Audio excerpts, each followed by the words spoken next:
Tonight, you will lose consciousness for roughly a third of your life on purpose and you will call it normal. Your heart rate will drop. Your muscles will go slack, deliberately paralyzed by your own brainstem so you cannot act out what you dream. Your body temperature will fall. Your immune system will quietly rebuild itself in the dark. And tomorrow, you will wake up assuming this will happen again and again forever without ever really questioning it. But what if it didn't? What if tonight was the last night anyone on Earth ever slept? Think about the last time you truly couldn't fall asleep, tossing for an hour, then two, watching the clock creep toward a morning you were dreading. That feeling of helplessness, of your own mind refusing to cooperate with something so basic, is a small taste of something much larger. Now stretch that single bad night out across every night for the rest of your life, with no exceptions, no lucky breaks, no eventual collapse into rest. What would be left of you after a year of that? A month, even a week? It sounds like a thought experiment. It isn't, not entirely. There's a disease that does exactly this to real people, and scientists have already watched it unfold. Step by step, family by family, decade by decade. So before we imagine a world without sleep, let's look at what happens to a single human body without it. Because the truth is stranger and darker than most people expect. And once you understand what sleep is actually doing every night, you may never resent it again. In the 1970s, a family in northern Italy began noticing something wrong. Members of one bloodline were dying in their 50s, always the same way. First came insomnia, mild at first, easy to dismiss as stress or age. Then the sleeplessness deepened until it became total. No naps, no dozing off in a chair, no relief of any kind.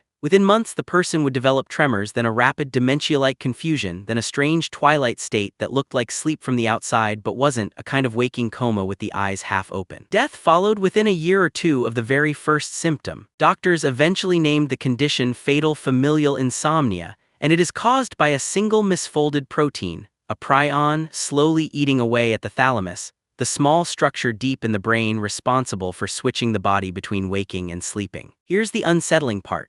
The people who developed this disease weren't simply tired. They were something closer to trapped, fully conscious inside a body that could no longer rest, unable to escape that awareness even for a moment. The Italian neurologist Elio Lugersi, who first documented the syndrome in Bologna, found that patients' brains showed almost no slow-wave sleep at all. The deep, restorative stage your body depends on most for physical repair. Without it, the brain simply could not maintain itself. It began to corrode from the inside, quietly, methodically, night after night that never actually arrived. Would you trade a full night of dreams for one more day awake? Almost every patient studied would have given anything to go back. Now, fatal familial insomnia is rare, passed down through only a small number of families worldwide, so rare that most doctors will never see a single case in their careers. But it offers something valuable to the rest of us. A preview, a grim window into what your own brain and body would do if sleep were taken away completely and permanently. And it turns out we don't need a rare genetic disease to study this question. We've run smaller versions of the experiment on purpose, too, and the results have been sitting in research archives for decades. 1964. A 17-year-old named Randy Gardner decided to break the world record for staying awake as part of a high school science project in San Diego. With classmates keeping watch and shifts, and a young Stanford sleep researcher named William Dement monitoring him partway through, Gardner stayed awake for 11 days and 25 minutes. No drugs,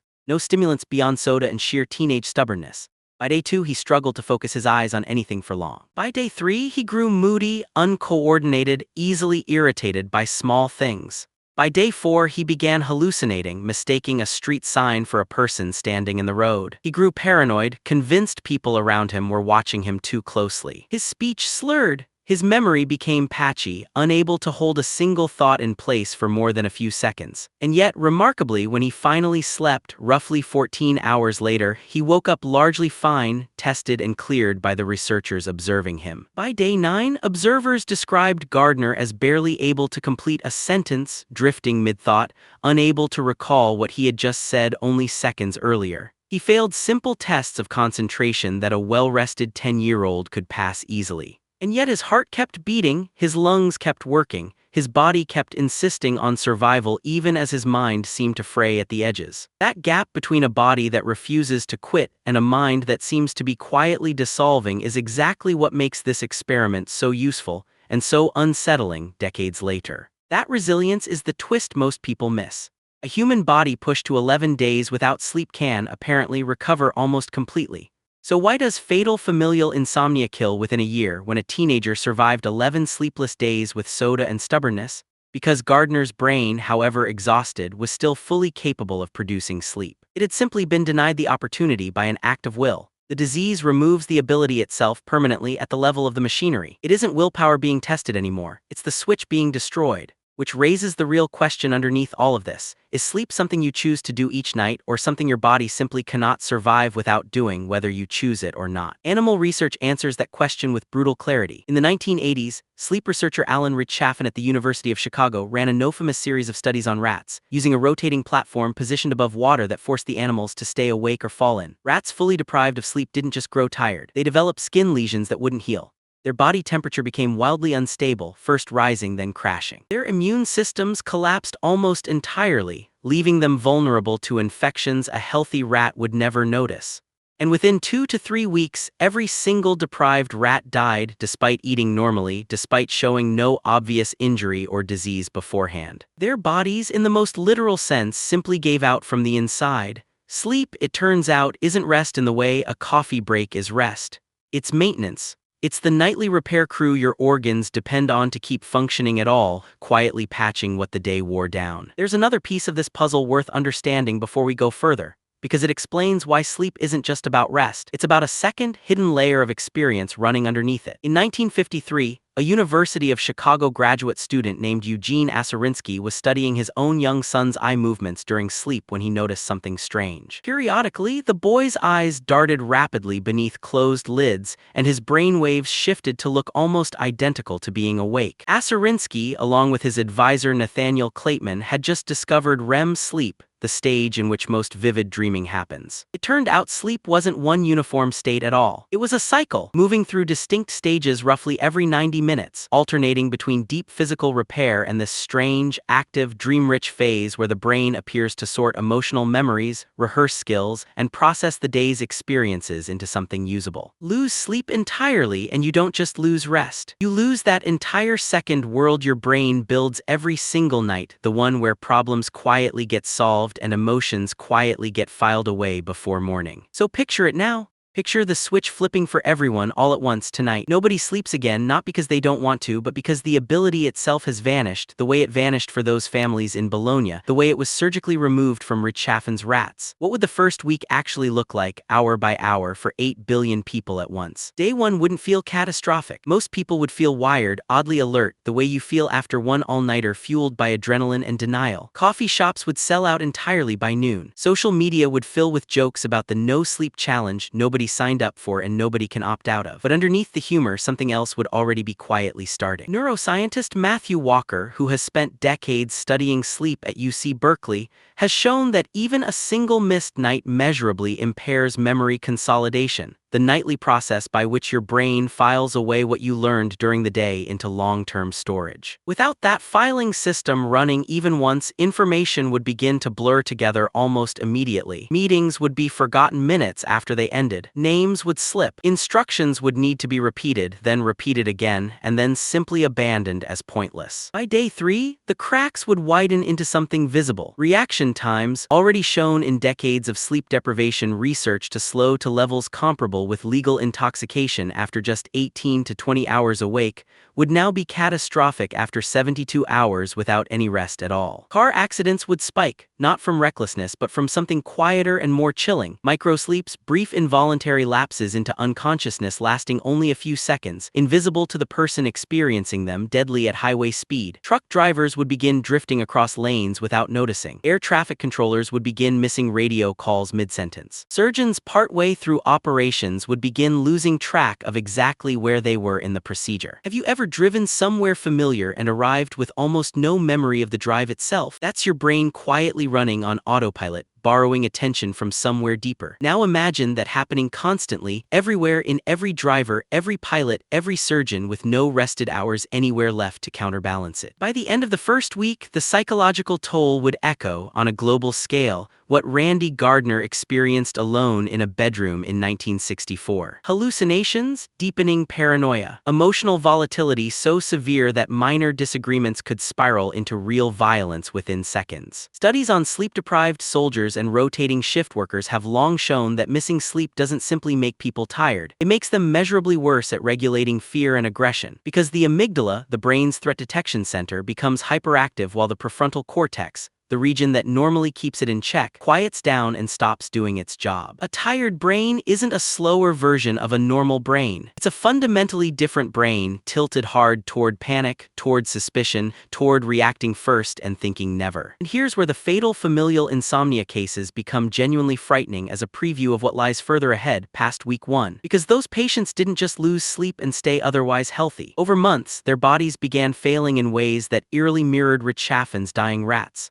Blood pressure that wouldn't stabilize, spiking and crashing without warning. Body temperature that swung wildly from fevers to chills within the same hour. Hormonal systems, including the tightly timed release of cortisol and growth hormone, both normally regulated by your sleep cycle down to the minute, thrown into total chaos. If nobody could sleep again, this wouldn't stop at week 1 or even month 1. It would become the new baseline for every human body on Earth, all degrading in parallel on the same terrifying timeline. Somewhere around week 3 or 4, the line between the rare disease and the global thought experiment would essentially disappear. Fatal familial insomnia patients typically survive between 7 and 18 months from the first symptom to death, a slow, brutal decline that researchers have documented in agonizing clinical detail. A world where nobody sleeps wouldn't move on some entirely different timeline. It would simply be that same decline, happening to everyone simultaneously, with no unaffected caretakers left standing to run hospitals, grow food, or keep the lights on. There would be no rested doctors to treat the sick, because there would be no rested anyone anywhere at any point in the crisis. What would society even look like 6 months into this? Hospitals would be overwhelmed, not by a single new illness,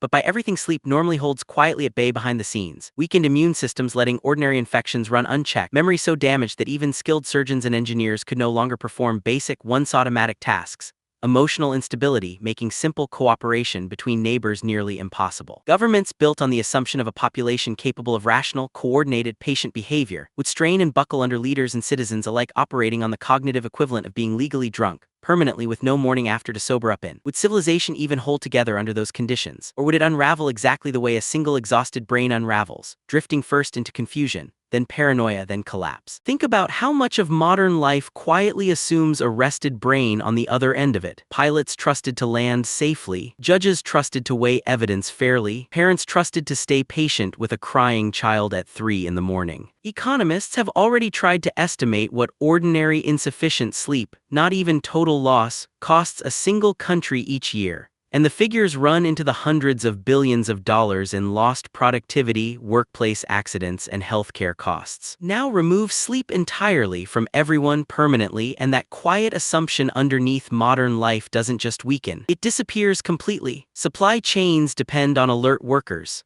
Power grids depend on operators who can read a dial correctly at 4 in the morning. Even something as basic as a functioning conversation depends on 2 brains capable of holding a thought long enough to finish a sentence together. Strip that away globally, and you're not looking at a tired world. You're looking at a fundamentally different species trying to run civilization with borrowed, failing hardware. This is the strange gift hidden inside one rare and tragic disease. Fatal. Familial insomnia was never meant to teach the rest of us anything at all. It was simply a genetic misfortune, one family's inherited nightmare passed quietly down for generations. But because researchers studied it so closely, because Lugersi documented every stage with such care, because scientists were later able to compare it to Richaffin's rats and to Gardner's 11 sleepless days, we now have a strangely complete picture of exactly what your body does when sleep disappears for good. It doesn't drift away gently. It fights back hard for a while, then it fails specifically and predictably, organ by organ, thought by thought, memory by memory. Scientists still don't have a single, complete answer for why sleep evolved at all,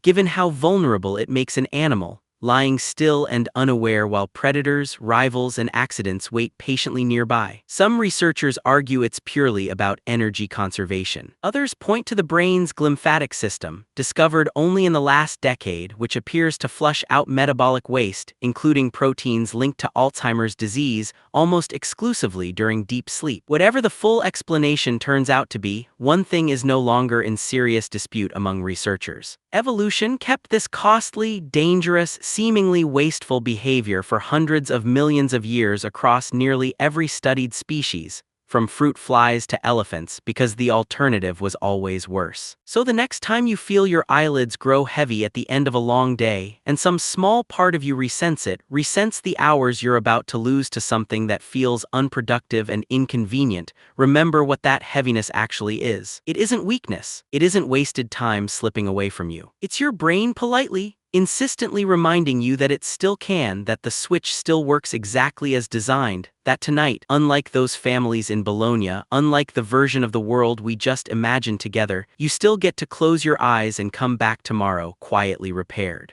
Tonight, you will lose consciousness for roughly a third of your life on purpose, and after everything you now know about the people and animals who lost that ability entirely, you should be grateful you still can.